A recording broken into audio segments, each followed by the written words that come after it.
Hello everyone, good morning সবাইকে। আশা করি সবাই ভালো আছো। আজকে নতুন একটা ব্লগ নিয়ে চলে এসেছি তোমাদের কাছে।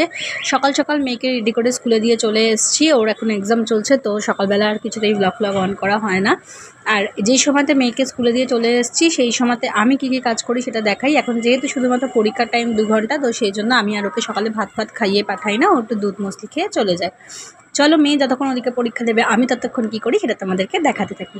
আসার সময় মেয়েকে নিয়ে চলে এসেছি হচ্ছে একটু মাছ, কয়েকদিনের 2-3 দিনের মাছ নিয়ে চলে এসেছি। তার সাথে হচ্ছে একটুখানি এখানে দেখো ভাত বসিয়ে দিয়েছি, এখানে একটু মাছের তেল আছে। আর এদিকে নিয়ে এসেছি কিছু সবজি। আজকে সিম্পলি গরমে ঝোল আর ভাত রান্না করবো, প্রচণ্ড গরম বলে। এদিকে হচ্ছে ভাত, কাঁকরোল ভাজা, আর মাছটা আগে তুলে নিয়েছিলাম ঝোলটা নিতে সুবিধা হয় বলে। এদিকে দেখো পেঁপে, ঝিঙে, আলু, পটল সব কিছু দিয়ে একটা সুন্দর ঝোল করেছিলাম। সত্যিই ঝোলটা খেতে ভালো হয়েছিল। ও কাঁকরোল ভাজা আর মাছের তেল দিয়ে ভাত খাচ্ছে। আর হচ্ছে এই যে আমের চাটনি।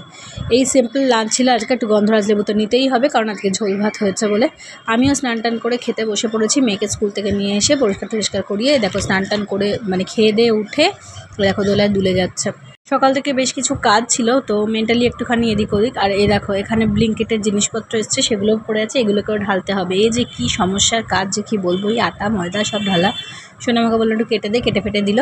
তো দেখো এখানে দেখো আমার আর ভালো লাগছে না। আমি বিকালবেলা উঠে একটুখানি ফেসবুকে লাইভ করছিলাম। লাইভ করে নিয়ে খুব এক্সস্টেড লাগছে, কেন জানি না, গরমের জন্য হয়তো।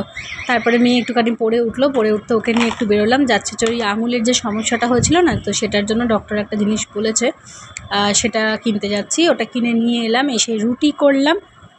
তারপরে দেখো রুটি করে আমি এখানে খাবার গুছিয়ে নিয়েছি। মেয়ের রুটি আর আমার রুটি এক থালাতে নিয়ে নিয়েছি। তার সাথে হচ্ছে ভেন্ডি ভাজা আর ডিম পোচ মেয়ের, আর মিস্টার দাসের হচ্ছে এই ধোকার তরকারি দিয়ে ও তো খাবে ভাত।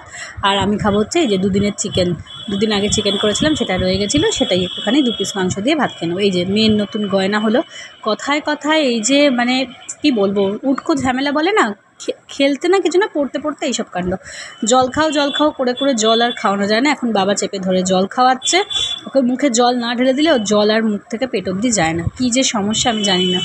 তো চলো, সবাইকে গুড নাইট বলে ব্লগটা শেষ করছে, আর মুখে ভর্তি খাবার।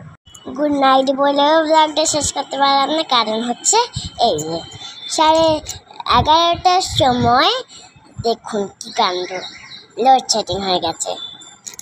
চলো এখানেই ব্লগটা শেষ করছি, ততক্ষণের জন্য টাটা।